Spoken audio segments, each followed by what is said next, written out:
Saya teringat pelajaran dulu sewaktu di kampus di negeri seberang. Di hari pertama pelajaran sejarah Amerika 101, sang dosen bercerita, J.P. Kuhn adalah pemimpin ekspedisi pelayaran bisnis pertama yang menggunakan saham sebagai pembiayaan ekspedisi timur jauh untuk mendapatkan biji pala atau nutmeg. Sehingga bertemu atau bertempur di pulau kecil yang dikuasai Inggris yang bernama Pulau Run di wilayah Ternate Tidore. Sehingga akhirnya terjadi tukar guling atau dalam bahasa bisnis yang terkenal adalah namanya swap share. Inilah deal pertama pertukaran wilayah Pulau Run milik Inggris ditukar dengan New Amsterdam di Amerika. New Amsterdam di pulau itu kemudian hari dikenal dengan nama barunya hingga sekarang dengan nama New York. Jadi kalau tidak ada Pulau Run penghasil biji pala, maka New York dan New Frontier Inggris bernama Amerika tidak akan pernah seperti sekarang ini. Kembali ke kapitalisme modern. Perjalanan Jan Pieter Soen Koen itu memerlukan biaya sangat besar. Karena itu dibuatkanlah sebuah usaha yang bernama VOC, Dutch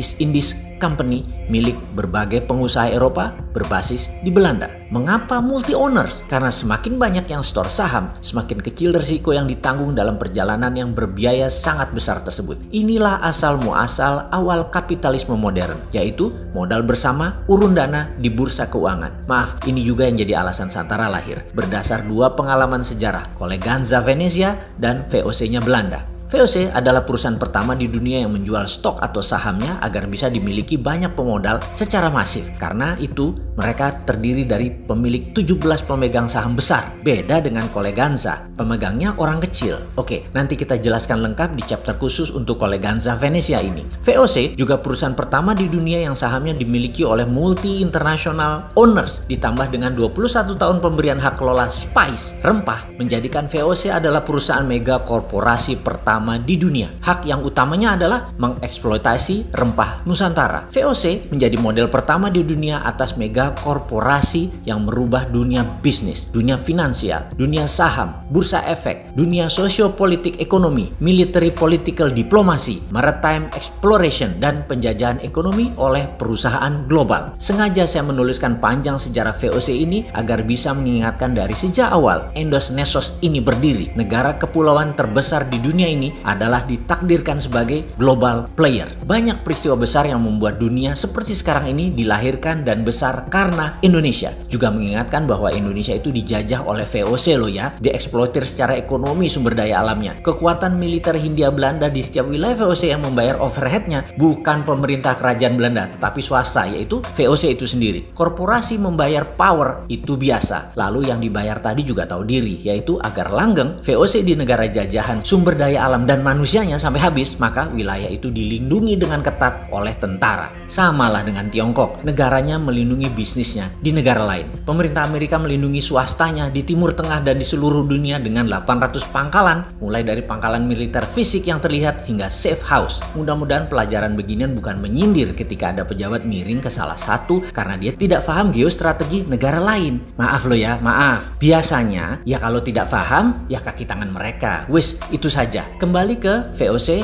di Nusantara. Rebutan nutmeg, biji pala yang di zaman itu lebih mahal dari emas karena bisa menyembuhkan wabah penyakit yang melanda Eropa. Jadi new normal setelah wabah penyakit di Eropa secara singkat adalah Inggris dapat Amerika, Belanda dapat Indonesia. Deal bisnis yang merubah peta politik dunia. Kita lompati sebentar ke masa setelah Perang Dunia Kedua di Indonesia. Seperti tadi kita ingatkan, Indonesia memang ditakdirkan sebagai global player dan ini semua tergantung dari siapa yang mengelola negaranya. Kita semua sepakat bahwa Indonesia ada emas. Budaya logam Nusantara salah satu yang terbaik di dunia. Kesuksesan Majapahit menyatukan Nusantara dengan tanpa tumpah darah adalah menggunakan perjanjian logam. Emasnya Majapahit. Terbukti hingga saat ini ada emas di setiap kerajaan dan kasultanan di Nusantara. Kemudian syarikat dagang yang menyebarkan Islam di Nusantara, terutama tanah Jawa, menggunakan kekuatan emasnya Wali Songo. Hal inilah yang menjadikan Nusantara memeluk Islam tanpa merubah budaya karena masuknya lembut. Asli budaya Nusantara dan kita semua harus berterima kasih kepada kepada Wali Songo dan caranya mereka. Kembali ke emas, Pak Karno tahu sekali cadangan emas Nusantara ini dan di tahun 1955 sebagai dasar undangan 50 negara hadir di Indonesia dalam konferensi Asia Afrika karena Indonesia memiliki tangan di atas